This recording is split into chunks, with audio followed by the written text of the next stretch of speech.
Assalamualaikum warahmatullahi wabarakatuh. Selamat malam semuanya. Kita kembali lagi di acara Lab Podcast Ebo TNG. Hari ini saya berada di komunitas Bank Sampah Cisadane ya, Bangsa Suci yang berada di Cihuni. Letaknya di belakang kami ini Sungai Cisadane ya.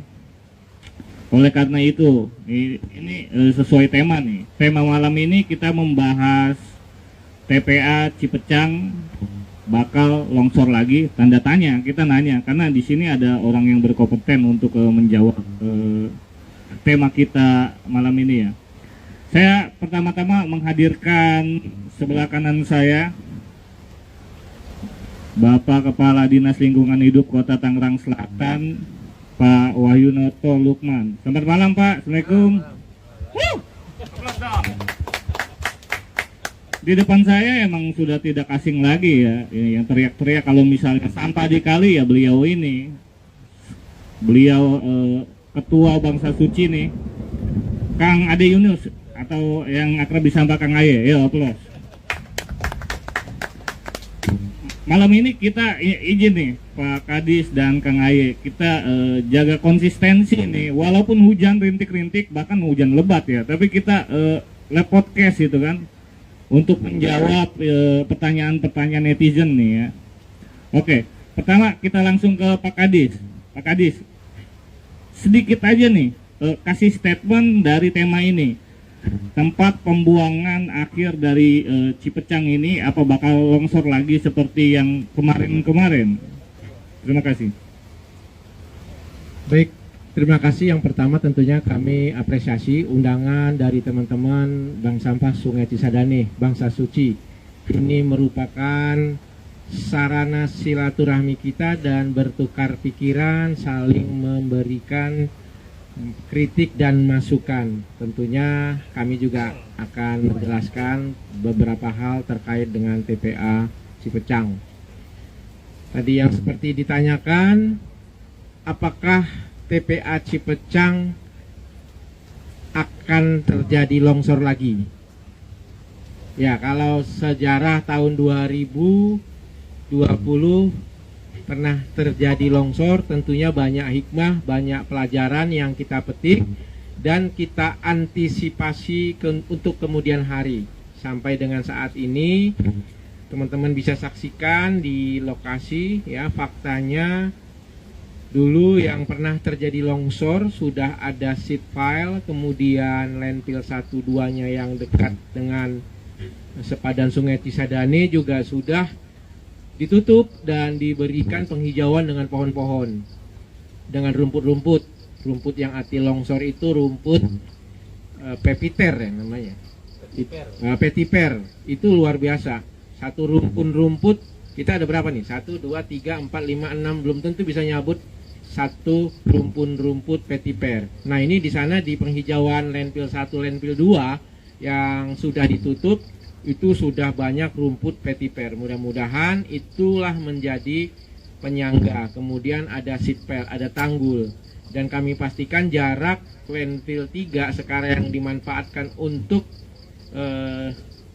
pemrosesan akhir itu juga sangat jauh, lebih kurang sampai 450-an meter dari pinggir sungai Cisadane. Jadi mudah-mudahan upaya yang sudah dilaksanakan termasuk dukungan dari teman-teman, kita yakin TPA Cipecang kondusif, aman, dan dijauhkan dari bahaya longsor lagi. Terima kasih Pak Kadis, aplaus dong. Nonton kita ini di Bangsa Suci ada 50.000 ya, lebih bahkan ini ya. Walaupun hujan juga ramai sekali ya. Oke, kita beralih ke Kang Ade Yunus. Ini sosok yang mengkhawatirkan. Antisipasi nih kalau TPA ini nih Cipecang longsor lagi. Bagaimana nih? Bahkan mau aksi itu. Udah, bukan mau akan. Karena ya aksi lanjutan Pak Kadis. Baik, terima kasih Kak Dika. Ya terhormat Pak Kadis Lingkungan Hidup Pak Wahyunoto.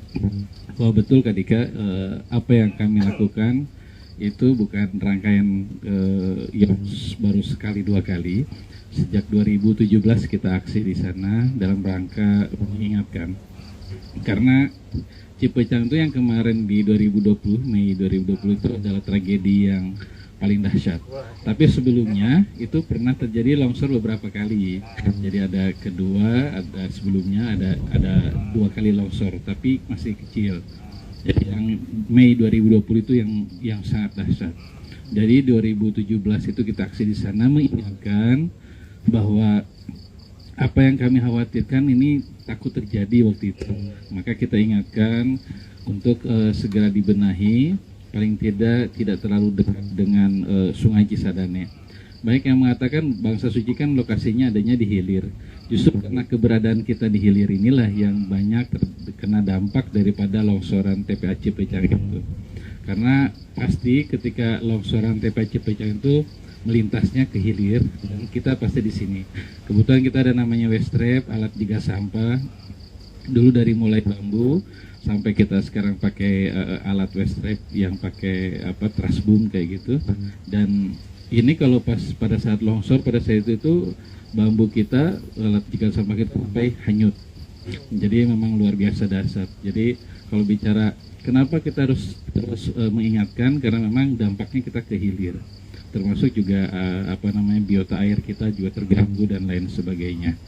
Seperti kita misalkan lihat ada dulu kita ikan parai, ikan cere. Nah sekarang sudah jarang sekali ditemukan.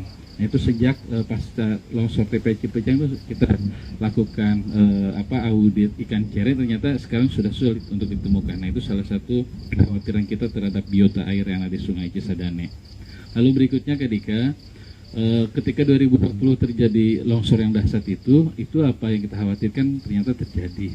Karena dari awal seyogianya namanya sebuah TPA itu pasti harusnya jauh dari permukiman tuh, kalau di persyaratan tuh 1 kilo Dika. Tidak boleh dekat dengan permukiman. Termasuk di bantaran sungai itu seharusnya tidak boleh ada namanya tempat pembuangan akhir. Nah, tapi karena mungkin waktu itu Tangsel mungkin karena baru dan lain sebagainya. Kalau tidak salah itu dulunya tempat pembuangan sampah untuk pasar Serpong saja dulu itu. Tapi sekarang menjadi TPA Cipecang, menjadi seluruh masyarakat Tangsel itu buang sampah dan TPA-nya di sana kayak gitu. Jadi memang sedari awal kita selalu dari awal dulu kita tidak akan tutup TPA Cipecang, lalu banyak yang mengatakan, lah kalau ditutup nanti buangnya kemana? Nah, kita dari awal sebetulnya ke provinsi pun kita dorong untuk segera dibentuk namanya TPA regional, segera direalisasikan TPA regional. Apa yang dilakukan sama Jawa Barat, seperti Kota Bandung nggak punya TPA Dika. Maka Tangsel ini permukiman yang luar biasa, ya boleh saja tidak punya TPA. Bandung aja nggak punya TPA kayak gitu. Tapi dia punyanya TPA regional. Yang dulu di Sarimukti sekarang sudah overload, sekarang sudah mau pindah lagi ke yang baru di 2023 baru nanti akan di Legok Nangka. Itu baru 2023 nanti aktif TPA regional Bandung Raya dan Garut serta Sumedang kayak gitu. Dan inilah idealnya sebetulnya di Banten kita juga dorong momentum kemarin ketika TPA Cipecang longsor agar menjadi perhatian kepada pemerintah provinsi juga untuk segera merealisasikan TPA regionalnya. Ada tempat yang sangat luas, bisa seluruh Tangerang Raya mungkin bisa di sana, karena Rawa Kucing, Jatiwaringin juga sudah mulai overload juga kayak gitu, bukan hanya Cipecang kayak gitu. Nah, Cipecang itu kenapa? Karena kita bersentuhan langsung dengan Cisadane. Nah, yang dilakukan sama tadi Pak Wahyu sampaikan, ini ada salah satu rekomendasi yang kita sampaikan bahwa untuk segera melakukan penghijauan melalui Vetiper. Dan alhamdulillah itu sudah dilakukan. Dan ketika terakhir kita lokasi ke sana juga memang sudah ada beberapa penghijauan, tapi ada sebelah kanan dan sebelah kiri yang masih agak lowong yang tidak dilakukan seed file itu. Jadi nggak semuanya full itu di seed file, ada beberapa yang belum di seed file. Nah, yang kita khawatirkan adalah ketika landfill 3 yang jauh dari bibir sungai, ini kalau ketika penuh, ini kan 400 ton per hari ya Pak Kadis, muatan sampah yang dibuang ke sana. Nah, ketika Cilowong ini kan dari per 1 September kemarin sudah tidak lagi mengirim ke sana karena adanya penolakan masyarakat dan lain sebagainya, maka ini kan akan terus menerus menimbun di sana. Nah, kalau landfill 3-nya penuh seperti apa? Karena sebetulnya sederhana ketika longsoran itu terjadi, disebutnya kalau di teorinya namanya water table. Ketika meskipun itu dilakukan bronjong, misalkan ada sitfar dan ketika misalkan air hujan, musim hujan nih Kak Dika ya, air turun lalu dia terjadi genangan, ada celah-celah. Nah ketika di bawahnya ini antara permukaan tanah dengan si perekatnya itu, nah kalau misalkan nggak menampung itu maka akan terjadi longsor. Itu yang seperti yang kita khawatirkan dulu. Kita ngocehin kayak gini udah lama. Nah, ternyata terjadi yang di 2020 itu. Jadi sebagian besar KDK apa yang kami lakukan di Bangsa Suci, kenapa harus selalu melakukan advokasi terhadap TPA Cipecang, adalah bentuk perhatian kita terhadap pengelolaan sampah yang ada di permukiman sana, di kota yang sangat luar biasa, Tangsel gitu kan. Nah, mudah-mudahan karena Tangsel kalau ibarat rumah, ya TPA itu kan seperti jambannya gitu. Kalau misalkan jambannya mampet, istilah kasarnya kan cuma rumahnya keren, megah pun sekalipun ya kebermanfaatnya enggak. Kalau misalkan jambannya mampet juga. Nah, ini yang kita inginkan. Dulu itu kita pengennya yang lebih dekat daripada Cilowok itu sebetulnya Nambo. Cuman yang Nambo waktu itu belum siap karena lebih dekat, jaraknya hampir 12,5 kilo kalau dari TPA Cipecang ke Nambo itu. Jadi daya angkutnya lebih dekat dari sana. Dan juga mungkin nanti ada pembicaraan dengan Pemprov Jabar dan Pemprov Banten, Gubernur Jabar dan Gubernur Banten bahwa nanti di Nambo juga menjadi penampung untuk Jabodetabek. Termasuk mungkin salah satunya nanti Tangsel. Tinggal bagaimana dikomunikasikan itu saja. Kenapa maksudnya kita sampaikan TPA Cipecang tutup, berharap supaya ini bisa dipindahkan saja ke Nambo sana. Dan dulu Pak Ben waktu menjabat wakil wali kota menginginkan TPA Cipecang ini dijadikan ruang terbuka hijau, dialih fungsikan kayak gitu. Nah, TPA-nya dipindahkan tadi ke ke Nambo ya, ataupun nanti mungkin kalau sudah ada di Banten ada TPA regional, nah nanti bisa di TPA regional. Karena kalau ini terus-terusan terjadi penumpukan overload, itu yang tadi dikhawatirkan. Jadi kalau kita ngomong khawatirkan bukan berarti setahun 2 tahun kan Dika, tapi prosesnya karena kita terakhir kemarin waktu aksi izin Pak Kadis itu masih ada sebelah kanan dan sebelah kiri yang tidak di sheet file, itu masih ada pekerjaan atau kegiatan penumpukan sampah dan ada ekskavator juga di sana. Jadi masih ada kegiatan yang ada di bibir sungainya yang belum ada dilakukan sheet file. Nah itu yang kita khawatirkan Kak Dika. Terima kasih. Panjang sekali ya, cuma sedikit aja saya minta komentari judul yang tadi dalam tema tadi, tapi udah panas begini. Oke. Pak Kadis, tadi Kang Aye nyinggung sampah di Tangerang Selatan itu 400 ton per hari. Kira-kira itu Cipecang nampungnya sampai berapa lama nih gitu kan, overloadnya itu berapa lama lagi udah penuh nih, karena kita tahu sendiri ya, waktu longsor itu viral seviral-viralnya sampai media internasional bahkan ekspos itu. Dan saya menarik tadi Kang Aye ini analoginya, banyak emang yang bilang kalau Tangerang Selatan itu gadis cantik. Tapi ini apa ya, keterbalikannya nih, keterbalikannya seperti paradoks kelihatan dari TPA-nya sendiri. Karena punten Pak Kadis izin, aku juga pernah ke sana ngelihat langsung TPA Cipecang. Bisa dijelaskan kepada netizen. Terima kasih. Ya, TPA Cipecang sekarang memanfaatkan landfill 3, tapi kita juga ada exit door. Kita sudah membebaskan lahan, termasuk kita berupaya menjauhkan pemukiman dari lokasi TPA. Kalau masalah kapasitas memang terbatas, nggak selamanya TPA Cipecang akan mampu menampung sampah dari seluruh warga kota Tangerang Selatan.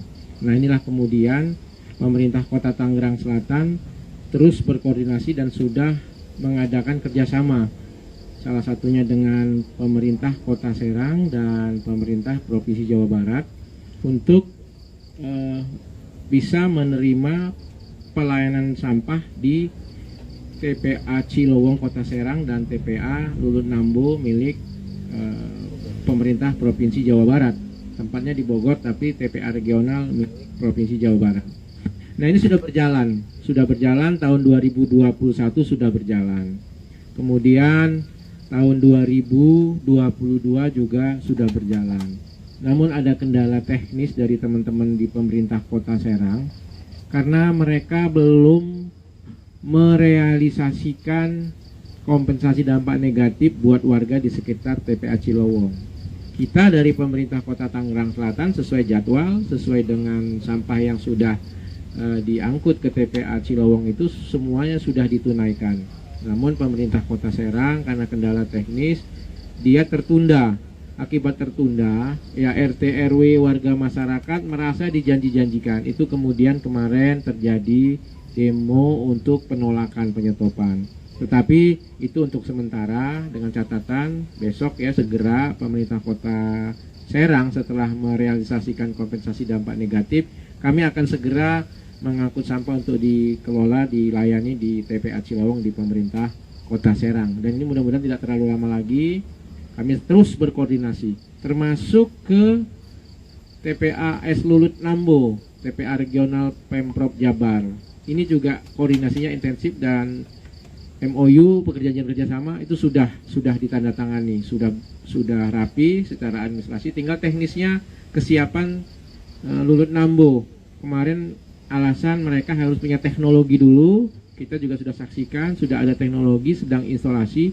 Mudah-mudahan di akhir-akhir tahun ini juga kita sudah bisa mulai mengangkut sampah untuk dikelola di Lulut Nambo dan di Cilowong, sehingga kekhawatiran dari teman-teman Kang Ade, Kang Aye, dari teman-teman Bank Sampah Sungai Cisadane tidak harus terjadi lagi longsor. Dan kami memang semangatnya TPA Cipecang tidak selamanya menjadi tempat pemrosesan air sampah. Sesuai dengan tadi yang disampaikan oleh Kang Ade, memang dulu ada rencana Pemkot Tangerang Selatan kalau bisa ya di TPA Cipecang menjadi ruang terbuka hijau. Tetapi kita tentu harus sudah fix di mana sampah kita untuk bisa dilayani. Selain di Kota Serang, di Lulut Nambo. Dan Lulut Nambo kapasitasnya besar. Kami yakin itu bisa lebih sustainable, lebih berkelanjutan ya. Dan bahkan ada teknologi. Kami pun berupaya terus, ada beberapa TPS 3R yang terus dioptimalisasi untuk mengelola sampah. Dan beberapa teknologi insinerasi termal itu juga terus kami jajaki agar bisa dimanfaatkan di TPS 3R dengan skala-skala kecil. Tetapi kalau dalam titik TPS 3R jumlah yang banyak, mudah-mudahan mengurangi beban sampai ke TPA Cipecang.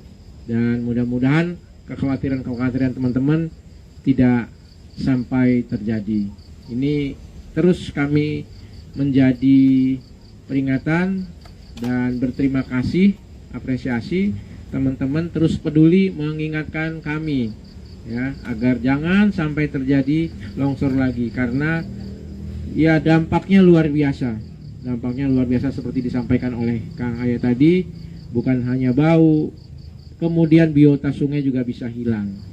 Dan ini menjadi resiko yang sangat besar apabila terjadi. Makanya kami terus berupaya TPA Cipecang tidak selamanya menjadi tempat pembuangan sampah atau pemrosesan sampah akhir di Kota Tangerang Selatan. Terima kasih Pak Kadis. Semoga kita doakan ya. Amin ya. Oke. Balik lagi ke Kang Aye. Kang Aye nih izin nih. Tadi Pak Kadis nyinggung dampak. Kita juga mau tahu nih masyarakat luas. Dampak-dampak yang paling fatal, karena kita tahu sendiri ya bangsa suci itu concern ya dengan kelestarian Sungai Cisadane, dan Sungai Cisadane itu sumber kehidupan. Air kita dari PDAM aja ngambilnya dari sana gitu kan. Dampak-dampak nih selain ekosistem di sungai, apa ya untuk manusia sendiri? Karena kita tahu longsor Cipecang itu dia lewat kabupaten, lewat kota gitu kan, sampah-sampahnya. Terima kasih. Baik, terima kasih Kak Dika. Jadi sempat waktu tragedi Mei 2020 itu PDAM juga berkoordinasi kepada kita, kok jebol waste trap kita, terus sampahnya numpuk di sana sehingga tidak bisa melakukan pengolahan air di sana. Jadi memang sempat terganggu ketika jebol TPA itu. Namun ketika proses ini yang sangat khawatir waktu itu ada beberapa sampah yang karena waktu itu saat pandemi ya, dan di awal-awal pandemi itu, nah kita menjadi sorotan dunia internasional karena memang beberapa sampah yang nyangkut di waste trap kita itu ada seperti infusan, ada suntikan waktu itu karena suasananya COVID dan lagi serem-seremnya kayak gitu. Nah, jadi ada alat-alat kesehatan atau limbah B3 yang mengalir dan nyangkut di waste trap yang ada di kita. Ini luar biasa, sehingga mungkin bagi kita cuma nemuin 5, 10 itu biasa kayak gitu. Tapi bagi dunia internasional sampai kita di DWTV diwawancarai, Al Jazeera, Mongabai, Reuters, CNN, dan ini menjadi perhatian buat internasional. Karena memang bagi mereka ketika ada limbah B3 yang mengaliri sungai ini ada persoalan serius Kak Dika.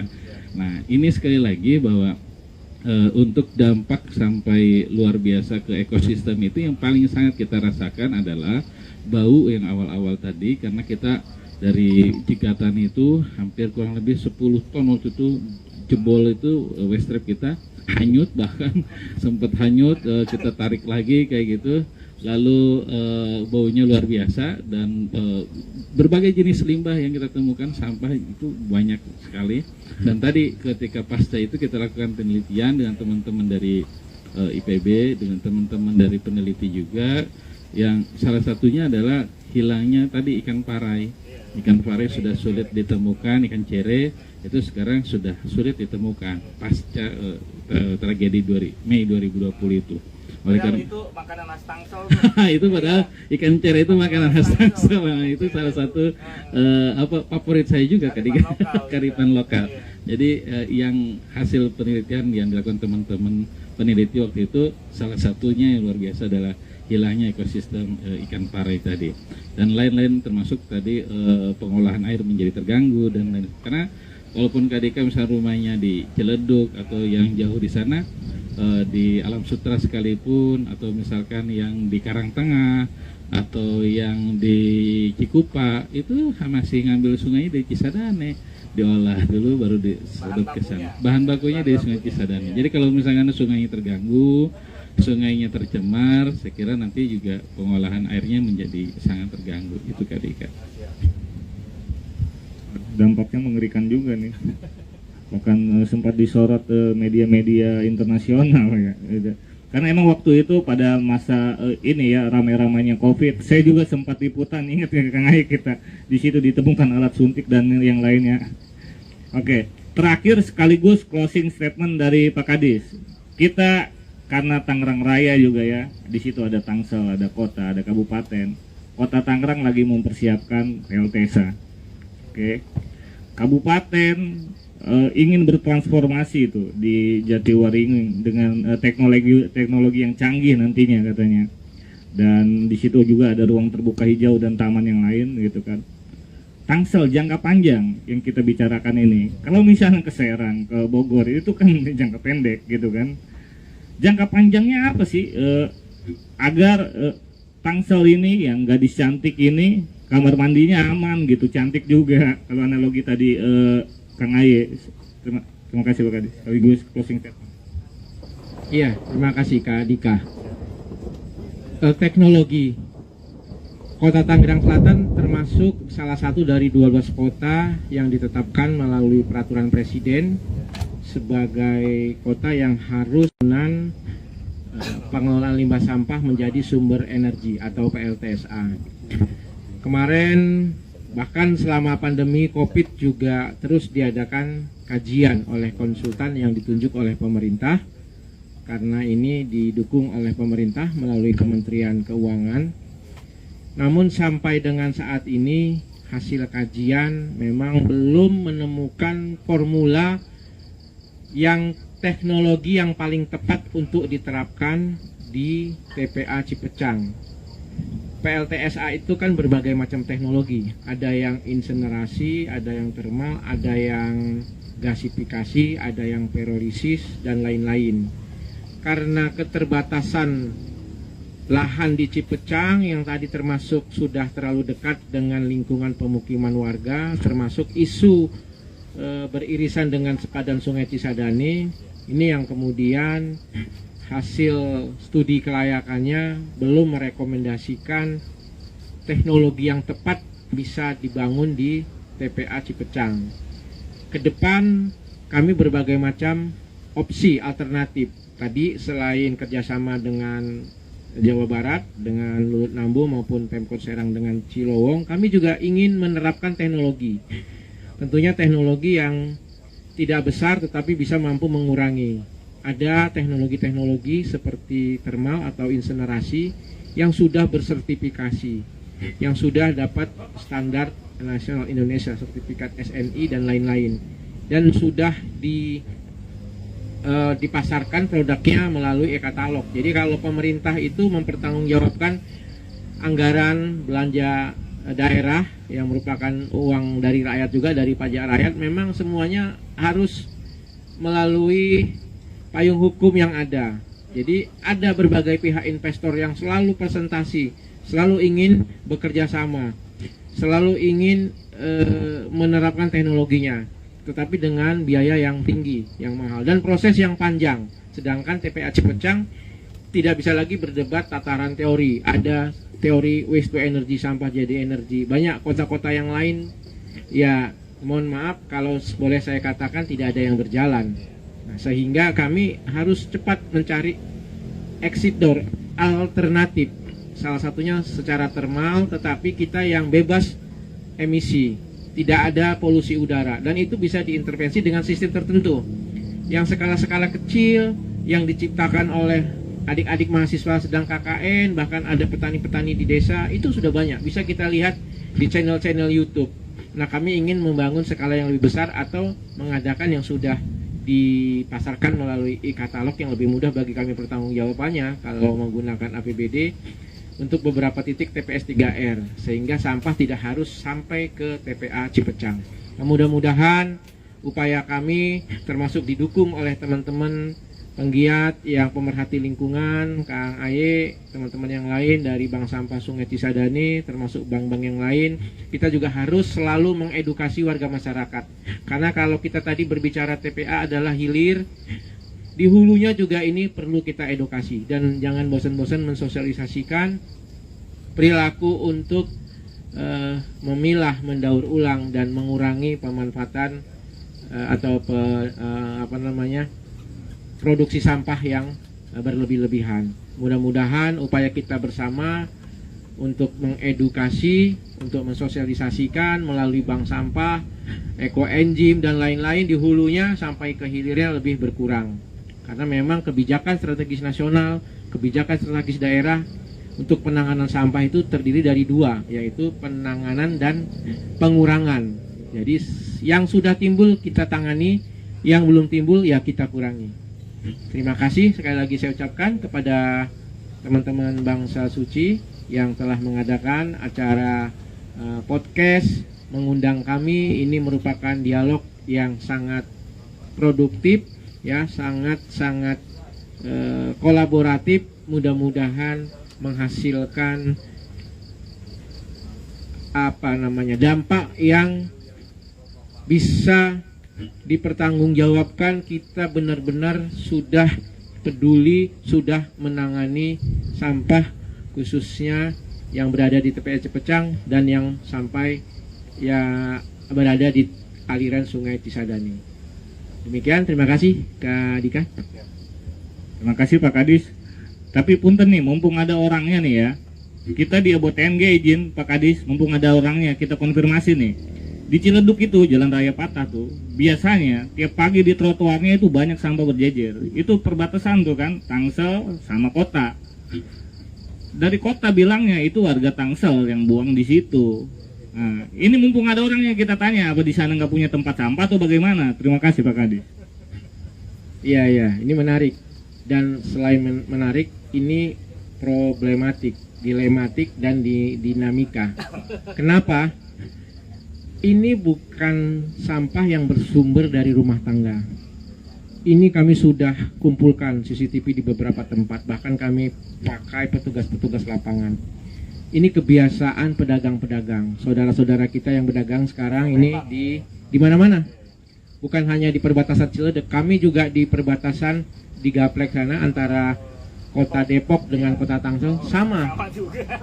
Dan kami sudah pernah beberapa kali tangkap tangan. Ya lagi-lagi kan kami juga tidak bisa ronda sepanjang malam 24 jam.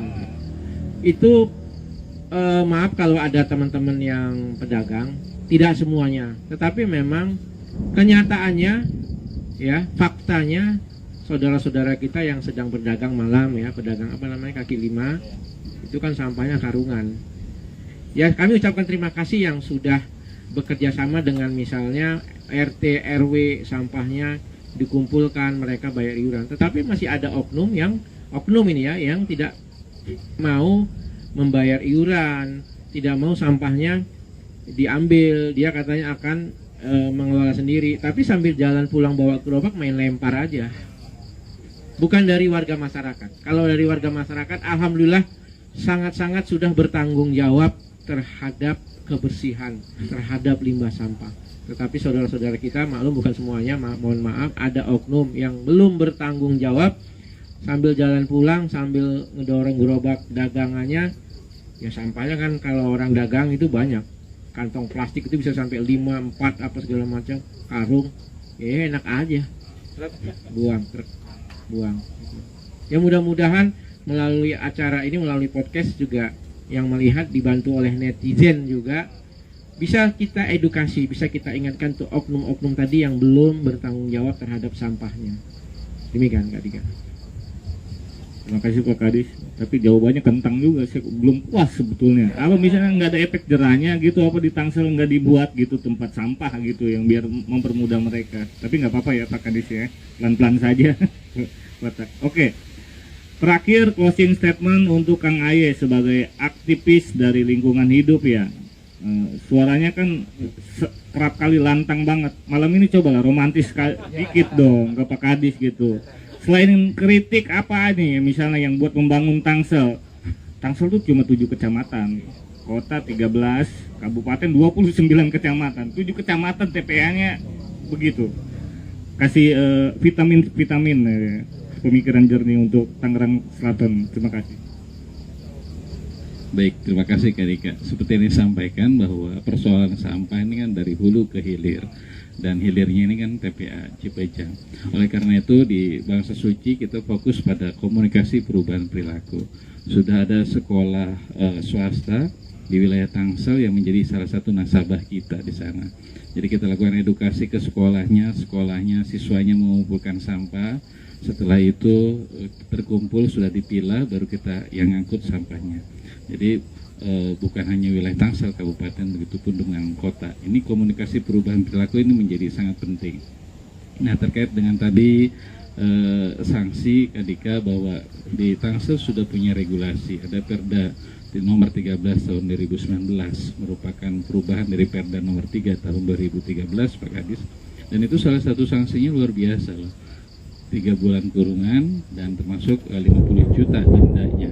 Nah kalau misalkan ini tadi Pak Kadis bukan hanya harus ada yang standby di lokasi, ada CCTV, tapi juga harus pakai signing atau papan pengumuman gitu Pak Kadis, ini untuk disosialisasikan regulasi ini. Di Kota Tangerang juga sama, hampir rata-rata kalau perda tentang pengelolaan sampah Kak Dika, termasuk sanksi di dalamnya itu sama rata-rata 3 bulan kurungan dan 50 juta. Yang ini kalau harusnya disosialisasikan. Tapi di beberapa tempat kan justru signingnya malah luar biasa seperti yang di-upload di BOTN Media kan. Buang sampah di sini mati tabrakan gitu kan. Ini kan salah satu signing yang dibuat oleh masyarakat. Padahal sesungguhnya ada regulasi yang sudah diatur. Dendanya jelas 50 juta termasuk kurungan di sana di dalamnya. Baik Kota Tangerang juga sudah punya, Tangsel juga sudah punya Perda 13 tahun 2019. Ini saya kira nanti bisa disosialisasikan Pak Kadis, dibuat signing di titik-titik yang krusial tadi, perbatasan Tangsel apa dengan Kota Tangerang, perbatasan Tangsel dengan Depok kayak gitu. Lalu berikutnya tadi Kadika kita punya 7 kecamatan di Tangsel. Jadi saya kira kalau dioptimalisasikan kelurahannya, misalkan satu titik ada mesin insinerator baik termal ataupun apapun bentuknya, tapi TPS 3R seluruhnya difungsikan, bahkan mungkin yang akan dibuat ke TPA hanya residunya saja, gitu. Karena itu beberapa kali komunikasi perubahan perilaku itu memang sangat luar biasa ketika di Tanah Tinggi aja kita bawa drum waktu itu door to door, melakukan ke rumah, dari rumah ke rumah, bawa drum ngolah sampah yang organik ya, yang sampah basah itu menjadi kompos. Dari 100 rumah yang berhasil cuma 1 rumah. Jadi memang luar biasa, dan tadi betul tidak boleh berhenti, tidak boleh jenuh, tapi harus dilakukan secara terus menerus.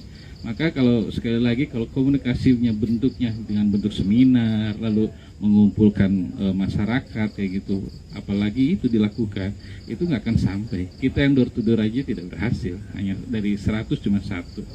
Nah, contoh misalkan kita yang ngumpulin ibu-ibu PKK, misalkan dikasih sosialisasi tentang pengolahan sampah, pulang nyampe rumah, tasnya materinya dibuang di kasur, lalu dia teriak ibunya, "Bi, sampahnya buang," itu yang di depan. Jadi ternyata yang buang sampah bibinya. Yang kita edukasi ibu PKK. Jadi lebih baik kita edukasi langsung aja ke bibinya kayak gitu. Nah, pola-pola bentuk edukasi yang inilah yang sekarang kita lagi coba geserkan, Dika. Salah satunya adalah tadi bahwa siapapun pengunjung yang datang ke Bangsa Suci wajib turun datang langsung ke Sungai Cisadane naik perahu, lalu mereka harus serok sampah siapapun tamunya. Ya, jadi itu salah satu bentuk tanggung jawab dan mereka rasakan langsung. Jadi jangan ngomongin dilarang buang sampah dan segala kalau belum pernah merasakan aksi turun langsung membersihkan sampah.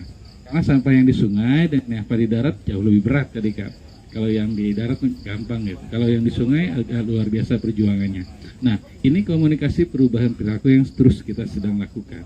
Nah, yang sudah kita lakukan salah satunya tadi Pak Kadis, kita sudah beberapa sekolah kita kerjasama yang luar biasa, setiap bulan kita angkut sampahnya juga, dan ini mudah-mudahan juga mengurangi. Apalagi kalau tadi TPS 3R-nya bisa difungsikan dengan baik, mungkin seluruhnya habis Kadika. Dari sampah yang organik maupun sampah yang anorganik itu bisa menjadi dipupuk, dijadiin kompos kayak gitu, habis semuanya kayak gitu. Terus yang sampahnya sudah dipilah dan segala macam, sebetulnya ya tidak ada yang terbuang. Yang terbuang kayak misalkan ya yang nggak bisa diolah kayak styrofoam misalkan, nah itu nggak bisa diapa-apain tuh, mesti dimusnahkan, dibakar, dan residu yang lain yang nggak bisa diolah. Nah, saya kira berharap ketika ini yang dilakukan TPS 3R difungsikan seluruhnya Pak Kadis, dimaksimalkan, bukan hanya per kecamatan, bahkan mungkin seluruh mesin insinerator sudah per kelurahan itu bisa dilaksanakan. Pola kerja yang samanya seperti apa, apapun mekanisme teori teknologinya silahkan saja. Yang intinya bahwa sampah itu musnah di sana. Nah, apalagi kita punya banyak perumahan, properti, ada mall segala macam. Kalau bisa ya mereka mallnya kelola sampahnya sendiri, jangan sampai dibuang, diangkut sama dinas LH. Begitupun dengan permukiman dikelola sendiri. Nah, ketika yang dibuang, yang diangkut itu sama LH adalah residunya kayak gitu. Nah, begitupun dengan bisnis-bisnis distrik kayak ruko dan lain sebagainya. Bahkan waktu dulu Kota Tangerang belum dipasangin GPS, itu pagi-pagi 5:30 ada truk-truk sampah dari kota ngangkut sampah yang ada di mall, salah satu mall yang ada di Tangsel. Ya, kita pergoki kayak gitu. Nah, sekarang makanya dipasangin GPS ketika. Jadi saking harusnya kan mall kayak gitu ya, apartemen, properti termasuk perumahan kayak gitu, dia kelola sampahnya sendiri. Jangan sampai dibuang langsung ke TPA atau diangkut sama LH. Ataupun misalkan yang diangkut hanya residunya saja, sehingga bisa mengurangi volume sampah yang dibuang ke TPA. Lebih kurang itu Kak Dika. Terima kasih. Terima kasih Kang Aye, semoga menjadi pencerahan ya Pak Kadis ya, dan TPA Cipecang kondusif. Amin. Oke. Terima kasih waktunya. Ini udah ganggu Pak Kadis nih, sudah sampai malam dan hujan-hujan dibela-belain datang dalam podcast ini. Kita akhiri diskusi ini. Assalamualaikum warahmatullahi wabarakatuh. Ya, plus.